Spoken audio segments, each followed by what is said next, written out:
ঘরে গিয়ে একটা আকাম করেছি গাইস, আমি দুধটা দিয়েছি ফেলে। হ্যালো এভরিওয়ান, গৃহিণী রাই চ্যানেলে তোমাদের সবাইকে স্বাগত জানাই। আজকে আমি রাই, পুরো ভিডিওটার ভয়েস ওভার আজকে আমিই দেবো, কারণ মায়ের শরীরটা খারাপ, মায়ের জন্য কোনো কিছু করতে পারছে না। আমরা প্রথমে বুঝতে পারিনি, জানো তো, যে মায়ের শরীরটা খারাপ, কিসের জন্য খারাপ হচ্ছে। পরে বেলার দিকে গিয়ে বুঝতে পেরেছি। তো এর জন্য মা সকাল সকালই ঘুম থেকে উঠে ঘরদোর একটু মুছে নিচ্ছে, তারপর যা যা কাজ আছে ঘরের সেগুলো করবে। তাই তো ঘরটর মুছে নেওয়ার পর মা ঠাকুরকে যেমন গোপাল তোলে, ওরকম গোপাল তুলে গোপালকে শয়ন থেকে উঠিয়ে তারপর গোপালকে যে ভোগ দেওয়া সেটা দিয়ে নিয়েছে। তারপর বাকি যা কাজ আছে সেগুলো করেছে। তারপর বেলার দিকে গিয়ে আমরা বুঝতে পারি যে মায়ের কি হয়েছে। প্রথম প্রথম আমরাও বুঝতে পাইনি, ভেবেছি যেমন এখন ওয়েদার চেঞ্জ হচ্ছে সেরকম জ্বর হতে পারে, গা হাত পা ব্যথা সেই কারণে হতে পারে। কিন্তু পরে গিয়ে আমরা জানতে পারলাম যে আমার যেরকম হয়েছিল সেটাই মায়ের হয়েছে, মানে মায়ের চিকেন পক্স হয়েছে। তো সেটা আমরা বেলায় গিয়ে বুঝেছি, যখন গায়ে একটা দুটো করে দেখা দিয়েছে। তারপর বিকেলে আমি ডাক্তারের কাছেও গেছিলাম, সেটা একেবারে কনফার্ম হয়ে এসেছি। তো আগের দিনে যে জামা কাপড়গুলো ছিল বাসি, সেগুলো মা আজকে সকালবেলা ধুয়ে দেখো মেলে দিচ্ছে। যেগুলো সকালের আর কি কাজ থাকে আমার জামা কাপড়গুলো, সেগুলো সব মেলে দিচ্ছে ধুয়ে। তারপর বাকি আরও যা ঘরের কাজ ছিল টুকিটাকি যেটুকু করতে পেরেছে সকালবেলা নিজে হাতেই করেছে। তারপর আমি বেলার দিকে উঠে যেগুলো আমার দ্বারা করা সম্ভব, যেটুকু আমি ঘরের কাজ পারি, আমি সেইটুকু ঘরের কাজ করে মাকে সাহায্য করার চেষ্টা করেছি। আর দেখো, আমি তো মায়ের মতো তো ভালো করে গুছিয়ে কথা বলতে পারি না, কারণ এরকম ব্লগিং করা, ভয়েস ওভার দেওয়া এসবের আমার অভ্যাস নেই। তাই আমি যেটুকু পারছি আমি নিজের মতো করে বলছি, তোমরা একটু মানিয়ে গুছিয়ে নিও।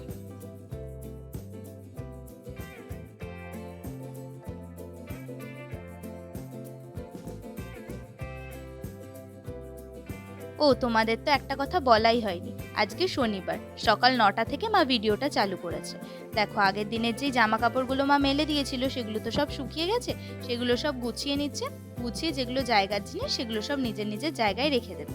সকালে উঠে যেই যেই কাজগুলো থাকে সেগুলোই রোজকারের মতো যেগুলো হয় সেগুলোই সব মা করে নিয়েছে।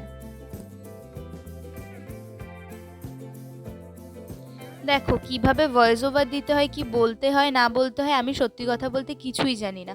মা যে কাজগুলো করছে আমি সেগুলোই তোমাদের বলছি। এবার এর থেকে বেশি আর কি বলবো সেটা আমি বুঝতে পারছি না। কি কথা বলবো আমি বুঝতে পারছি না। তাহলে চলো তোমাদের কয়েকটা কমেন্ট পড়ে শোনাই।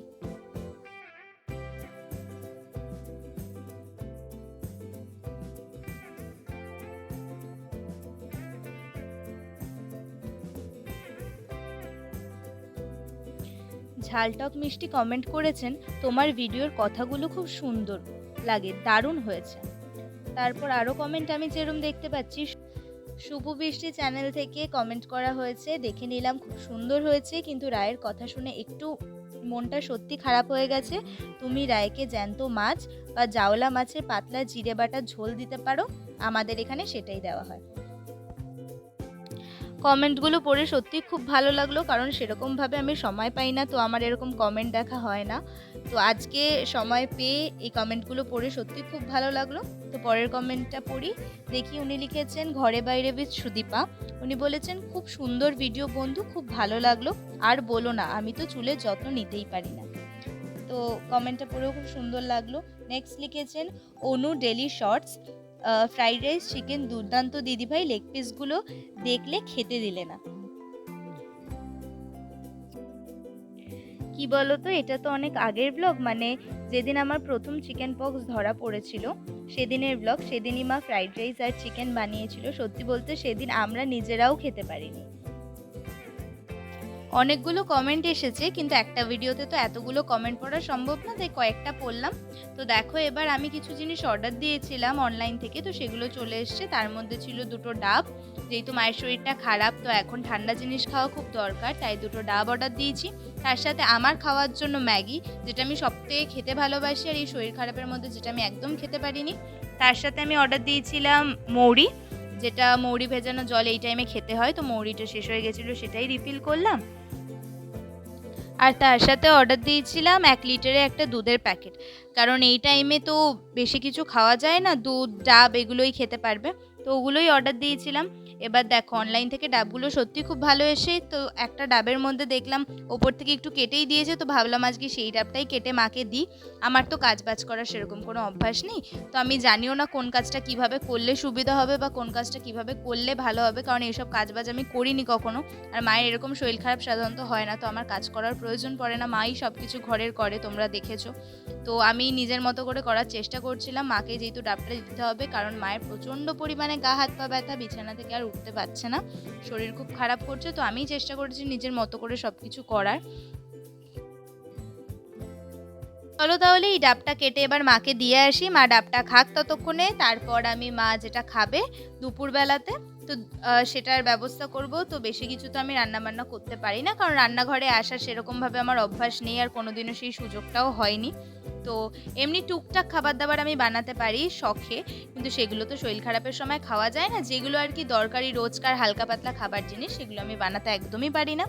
তো আমি নিজের মতো করে চেষ্টা করব। তো মা বললো দুধ সুজিটা খাবে, কারণ গলা খুব ব্যথা, অন্য কিছু চিবিয়ে খেতে পারবে না।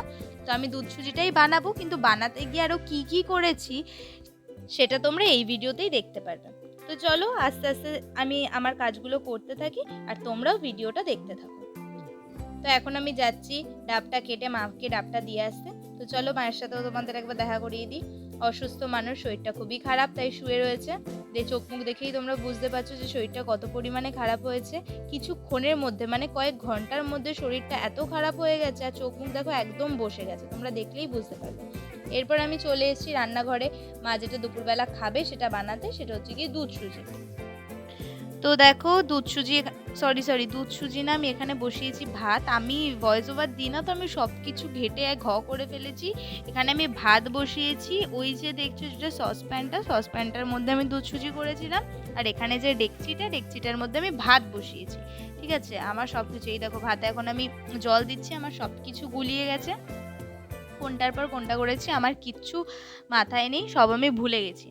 তো এই দেখো দুধ সুজিটা আমি এখন ঢেকে দিলাম, আর মায়ের জন্য যেটা আমি বানিয়েছি সেটা এবার আমি নিয়ে যাব ঘরে, যাতে মা সেটাকে খেতে পারে। আর এখন তো গরম খাবার খাওয়া যায় না, ঠান্ডা করে খেতে হয়।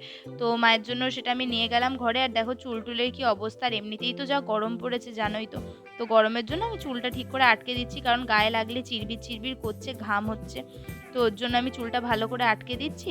তো ভাবলাম এমনি যদি ক্লিপ দিয়ে আটকাই, সচ্ছে তো সব সময়, তো ক্লিপে মাথায় লাগতে পারে। আর এমনিতেও জানো তোমরা যে আমার মায়ের মাইগ্রেনের ব্যথা আছে, খুব টাইট করে চুল বাঁধতে পারে না, চোখে মুখে যদি চুল আসে খুব অসুবিধা হচ্ছে। তো আমি ভাবলাম কি চুলটা একটু আসছে একটু বেনুনি করে দিই, তাহলে শুলেও কোনো অসুবিধা হবে না, চোখে মুখে সেরকমভাবে চুলও আসবে না, একটু আরাম পাবে। তো সেই কথা অনুযায়ী আমি বেনুনিটা করে দিচ্ছি মায়ের, যাতে একটু রিল্যাক্স ফিল করে। আর সবথেকে বড় কথা কি জানো তো, আমার যখন হয়েছিল তখন ওয়েদারটা ঠান্ডা ছিল, তখন বৃষ্টি বৃষ্টি ওয়েদার ছিল, প্রায় রোজই বৃষ্টি হতো। কিন্তু এখন যেহেতু ভাদ্র মাস পড়ে গেছে, এখন প্রচণ্ড পরিমাণে গরম, না বৃষ্টি আছে না হাওয়া আছে, একটা গুমোট ভাব রয়েছে সবসময়, এর জন্য অতিরিক্ত গরম লাগছে, আর ঘাম হচ্ছে, ঘামে তো ওইগুলো জ্বালা করে, তো সেটাই হয়েছে। তো এর জন্যই মায়ের চুলটা আমি বেঁধে দিলাম, যাতে একটু আরাম বোধ করে। তো এরপর যে দুধ সুজিটা দিয়েছি সেটা খাইয়ে দেবো, আর তার সাথে আমি নিজেও একটু জল খেয়ে নিলাম। সকাল থেকে এত গরম, আর সেরকমভাবে কিছু খাওয়া দাওয়া হয়নি, আর রান্নাঘরটায় তো আগুন যেহেতু জ্বলছে তার মধ্যে বীভৎস গরম লাগছে, তো আমিও একটু জল খেয়ে নিলাম। এবার মা দুধ সুজিটা খাবে, আর তার সাথে মাকে একটু ওআরএস দেবো, কারণ এখন তো শরীর প্রচুর পরিমাণে দুর্বল হয়ে যায় জানোই তোমরা। এই দেখো সব আমার উল্টোপাল্টা হয়ে গেছে, এখন আগে আমি দুধ সুজির গল্প বলেছি, এখন আমি বসাচ্ছি দুধ সুজি। তো আমার এডিটিংটাও ভুলভাল হয়ে গেছে, তো তোমরা সব কিছু একটু ম্যানেজ করে নিও আজকের দিনের জন্য, নেক্সট ভিডিওগুলো মাই করবে, আজকের ভিডিওটা একটু ম্যানেজ করে নিও। আর এখন আমি কি কথা বলবো আমি সত্যি বুঝতে পারছি না, তো বাকি ভিডিওটায় আমি মিউজিক দিয়ে দিচ্ছি, তোমরা প্লিজ ভিডিওটা দেখে সুন্দর সুন্দর কমেন্ট করে দিও। এই কমেন্ট বক্সটা কিন্তু আমি অবশ্যই চেক করবো, যে তোমরা কি কি কমেন্ট করেছো সেটা দেখতে আমার সত্যি খুব ভালো লাগবে। তো ভালো ভালো কমেন্ট করো, আর বেশি বেশি করে কমেন্ট করো, আর প্রে করো মা যাতে তাড়াতাড়ি সুস্থ হয়ে যায়।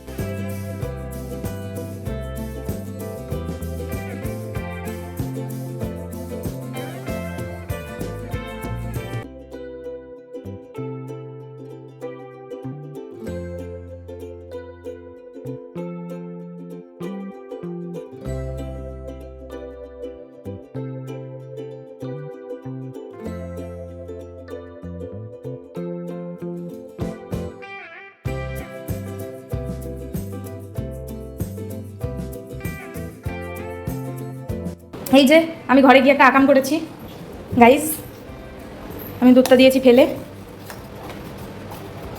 এবার দুধের মধ্যে দেবো আমি সুজি। গ্যাসটা আমাকে আবার পরিষ্কার করতে হবে, কাজের দিয়ে আকাম আমি বেশি করি। যে সুজি এইটুকু মা বলে দিলে এইটুকু সুজি দিতে হবে। গ্যাসটা বাড়িয়ে দিলাম যাতে ফোটে, তারপরে সুজিটা দিয়ে দেবো। আমি গেলাম যখন রান্না করতে, তখন দেখলাম অল্প এখনো ফোটেই নি, 2 সেকেন্ডও হয়নি, সব পড়ে গেছে। আর এখন দাঁড়িয়ে রয়েছে গ্যাস বানানো, তাও ফুটছে না।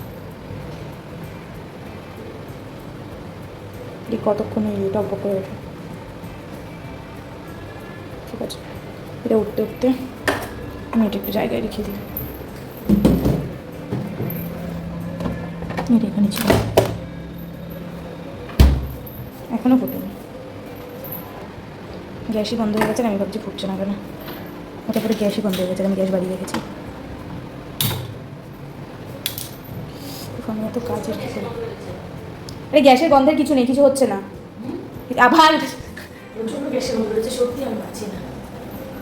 আরে কোনো গ্যাসের গন্ধ বেরোচ্ছে না, ঘরে যাও গরমের মধ্যে। হ্যাঁ, প্রচুর গ্যাসের গন্ধ বেরোচ্ছে। আর ওটা অন্য ঘর দিয়ে বেরোচ্ছে। ঘরে যাও, ঘরে যাও,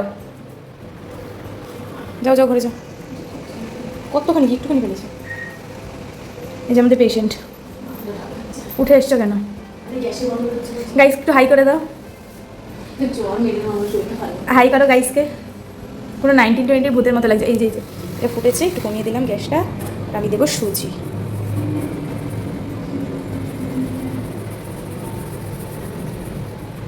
সবটাই একবার দিয়ে দিচ্ছি, দিয়ে এবার আমি নাড়াবো।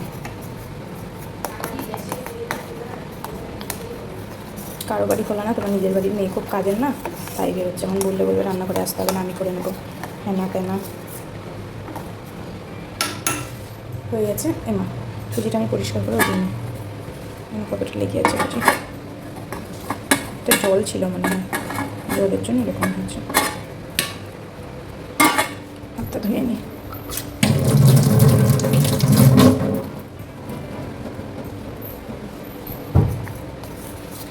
সুজিটা হবে,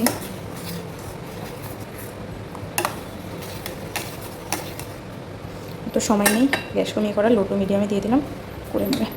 এর মধ্যে এবার দেবো চিনি। ওমা চিনি এখনই দিয়ে দেবো?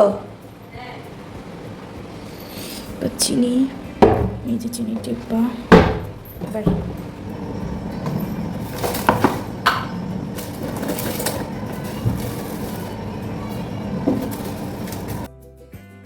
তাহলে চলো আজকের মতো ভিডিওটা এখানেই শেষ করছি। ভিডিওটা কেমন লাগলো তোমরা সবাই কমেন্ট করে জানিও, অনেক অনেক ভালোবাসা দিও। আবার একটা নতুন ভিডিওতে দেখা হবে, তো ততদিন তোমরা সবাই সুস্থ থেকো, ভালো থেকো, সাবধানে থেকো।